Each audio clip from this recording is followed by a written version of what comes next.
toute l'actualité à temps réel, sur Référence TV.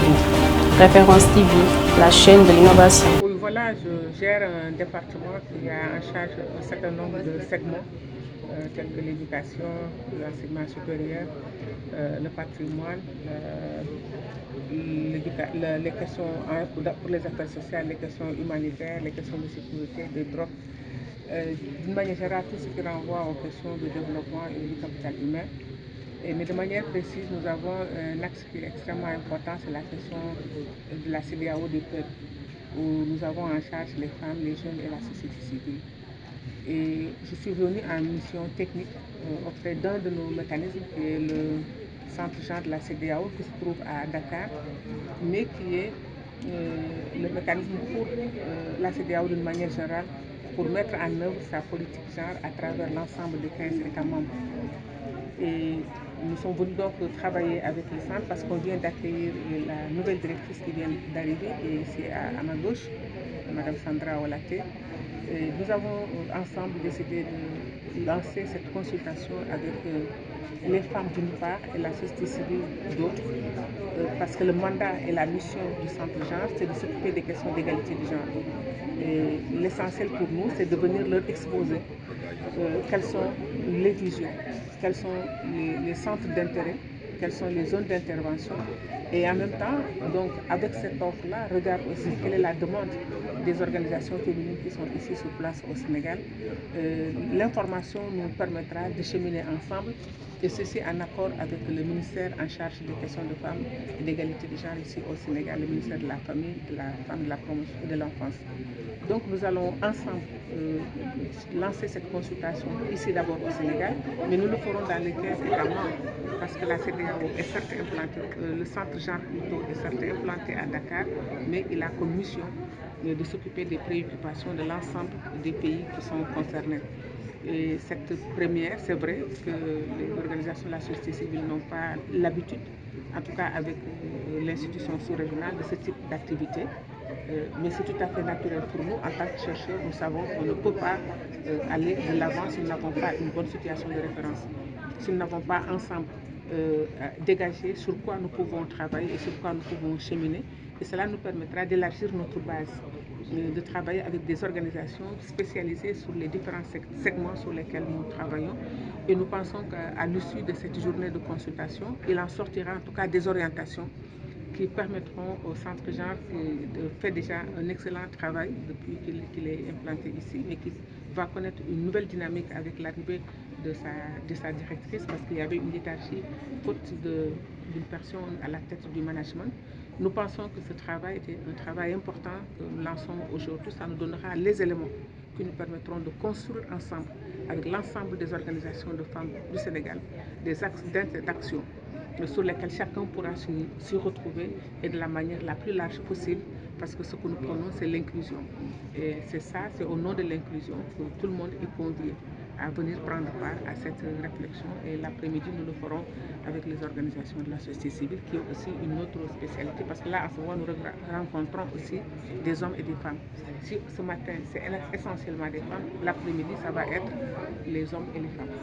Oui, c'est parce que il faut intégrer aussi l'évolution de la société et les mutations en cours. Le centre a déjà des partenaires classiques avec lesquels il travaille depuis le début. Mais nous savons que le champ social aussi connaît des mutations et des transformations. Il y a de la nouvelle génération qui vient et qui aborde les questions autrement. Aujourd'hui, quand on parle des questions de violence faites aux femmes au Sénégal, c'est plus la nouvelle génération qu'on est en train d'entendre qui prend en charge ce type de questions. Donc c'est important qu'elle aussi soit là. Nous savons aussi que la nouvelle génération, elle travaille davantage avec les nouvelles technologies. Il y a des startups qui se mettent en place. Donc il y a de nouvelles façons d'intervenir sur les problématiques sociétales. Et c'était important de prendre cette frange importante de la société. Et nous avons convié les jeunes à être là. Le centre a déjà un réseau de jeunes femmes leaders au niveau de la sous-région, mais dans chaque pays, nous allons faire la cartographie, le mapping pour voir qui sont les acteurs les plus impliqués sur certaines actions pour arriver à plus d'efficacité. Donc les jeunes filles auront une part extrêmement importante, en tout cas dans ce que nous comptons faire, parce que nous estimons que c'est le moteur essentiel des transformations et des mutations. Et nous allons vers d'importants changements sociaux sur lesquels, à mon avis, il faudra les convier, les écouter et les accompagner. Ben, si vous me demandez les droits des femmes, je demanderai à la ministre de la Femme de faire l'état des lieux des droits des femmes.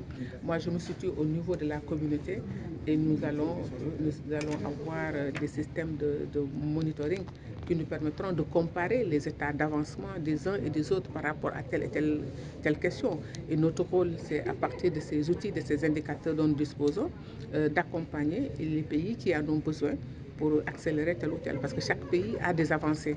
Mais chaque pays a peut-être des domaines aussi où il se sent les plus faibles et notre rôle est juste de les booster. Donc il n'est pas question pour moi aujourd'hui de faire un commentaire sur la situation de droit de... Je suis sénégalaise, mais je me situe au niveau régional. Si je fais des commentaires, je le fais sur l'état de la région d'une manière générale. Nous sommes venus représenter Dr Fatou Diané, ministre de la Femme, de la Famille et de la Protection des enfants empêchés, à cette importante rencontre de concertation avec la société civile sénégalaise, initiée par le département Développement humain et Affaires sociales de la CEDEAO. C'est une initiative pertinente et concluante à plus d'un titre, parce que les acteurs de la société civile représentent la société en miniature. Elles sont des acteurs, des actrices autant pour moi, parce que ce sont des organisations de femmes, des actrices de première ligne qui sont en contact direct avec la population. Donc les impliquer ou les associer au début de tous les processus en termes de formulation de stratégies, de projets et programmes, mais aussi de mise en œuvre, est une chose excellente. Il s'est trouvé que la CEDEAO s'est inscrite dans une dynamique que le Sénégal, le gouvernement du Sénégal a toujours imprimée ici au niveau national, parce que toutes les initiatives de développement socio-économique ont vu la participation inclusive des organisations de la société civile.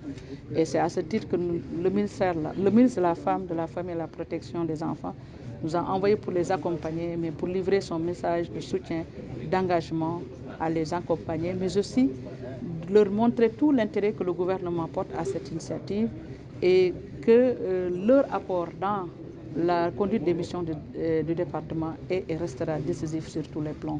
Donc nous les remercions et les soutenons pour cette initiative et pensons qu'elle va se pérenniser au bénéfice du Sénégal et de toute la communauté de l'Afrique de l'Ouest incarnée par ce département. Toute l'actualité à temps réel sur Référence TV. Référence TV, la chaîne de l'innovation.